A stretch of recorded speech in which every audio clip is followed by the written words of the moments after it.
ငူဝါပန်းနေဗျာအများကြီးပွင့်တာဒါတကြံကာလဆိုလို့ရှိရင်ကျွန်တော်တို့တကူလာဆိုလို့ရှိရင်ဘရောက်တင်ငူဝါတွေအပြိုင်ပွင့်ကြတယ်လေဒီငူဝါပန်းလေးတွေကဗျာဘလောက်ပဲသူ့အချိန်ကာလရောက်လို့ရှိရင်ဘလောက်ပဲဝေးစားစွာတပင်လုံးထိန်းနေအောင်ပွင့်ပေးဘရောက်နဲ့ရှင်လို့ရှိရင်ဘရောက်ပန်းနဲ့ရှင်လို့ရှိရင် तू ကအမြဲတမ်းဒုတိယနေရာရောက်သွားတယ်ဗျာလူတွေရဲ့ကြိုက်တဲ့ချင်းကိုတိတ်မခံအောင်ဗျာဘရောက်ကနံပါတ်1ဖြစ်သွားတာပေါ့တကြံကာလမှာ तू ကကျွန်တော်ကတော့ငူဝါပန်းလေးတွေကိုဘရောက်ပန်းထပ်ပို့ပြီးတော့ညှနိုးတယ်ဗျာပို့ပြီးသဘောကျတယ်ပို့နှစ်သက်တယ်ဘာဖြစ်လို့လဲဆိုတော့ तू ကရာသီဥတုအခြေအနေဘယ်လိုပဲဖြစ်မိုးရွာမရွာသူ့အချိန်ပွင့်ရမယ့်ကာလဆိုလို့ရှိရင် तू က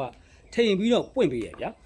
ဘရောက်ကကြတော့အဲ့လိုမဟုတ်မိုးမရွာရင်မပွင့်ရတာတို့စောသွားတာနောက်ကျသွားတာတို့အများနဲ့ရှိတယ်ဗျာဒါပေမဲ့လည်းငူဝါပန်းလေးတွေကတော့ဘလောက်ပဲထိန်နေအောင်ပွင့်ပေးသူ့ဘရောက်နဲ့ရှင်ဒုတိယဖြစ်သွားတာပေါ့ဗျာအဲ့လိုပဲလောကမှာလည်းဘလောက်ပဲကောင်းအောင်လုပ်ပေးဘလို့ကောင်းဆုံးຢာတွေကိုပဲပေးဆက်တစုံတဦးနဲ့ရှင်လို့ရှိရင်